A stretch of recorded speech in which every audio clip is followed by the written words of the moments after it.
Matthew 23. Then Jesus said to the crowds and to his disciples, "The teachers of the law and the Pharisees sit in Moses' seat, so you must obey them and do everything they tell you, but do not do what they do, for they do not practice what they preach. They tie up heavy loads and put them on men's shoulders, but they themselves are not willing to lift a finger to move them. Everything they do is done for men to see. They make their phylacteries wide and tassels in their garments long. They love the place of honor at banquets and the most important seats in the synagogue. They love to be greeted in the marketplaces and to have men call them rabbi. But you are not to be called rabbi, for you have only one master, and you are all brothers. You do not call anyone on earth father, for you have one Father, and he is in heaven. Nor are you to be called teacher, for you have one teacher, the Christ.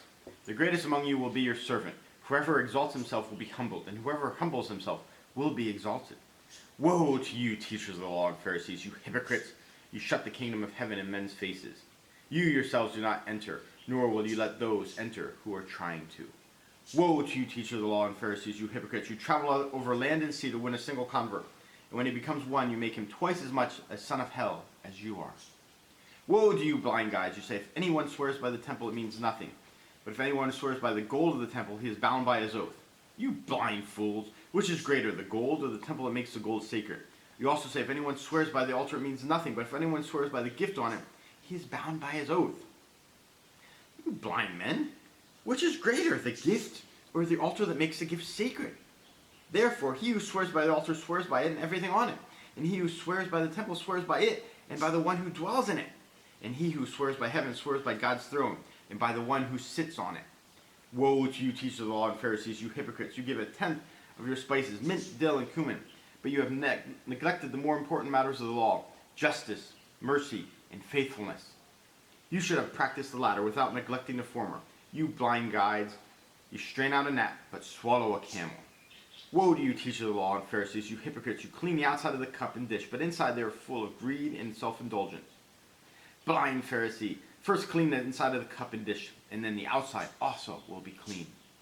Woe to you, teachers of the law and Pharisees, you hypocrites! You are like whitewashed tombs, which look beautiful on the outside, but on the inside are full of dead men's bones and everything unclean. In the same way, on the outside you appear to people as righteous, but on the inside you are full of hypocrisy and wickedness. Woe to you, teachers of the law and Pharisees, you hypocrites! You build tombs for the prophets and decorate the graves of the righteous. And you say, if we had lived in the days of our forefathers, we would not have taken part with them in shedding the blood of the prophets. So you testify against yourselves that you are the descendants of those who murdered the prophets. Fill up then the measure of the sin of your forefathers. You snakes, you brood of vipers, how will you escape being condemned to hell? Therefore I am sending you prophets and wise men and teachers. Some of them you will kill and crucify. Others you will flog in your synagogue and pursue from town to town. And so upon you will come all the righteous blood that has been shed on earth, from the blood of righteous Abel to the blood of Zachariah son of Berechiah, whom you murdered between the temple and the altar. I tell you the truth, all this will come upon this generation. Oh, Jerusalem, Jerusalem, you who kill the prophets and stone those who sent to you, how often I have longed to gather your children together, as a hen gathers her chicks under her wings, but you were not willing.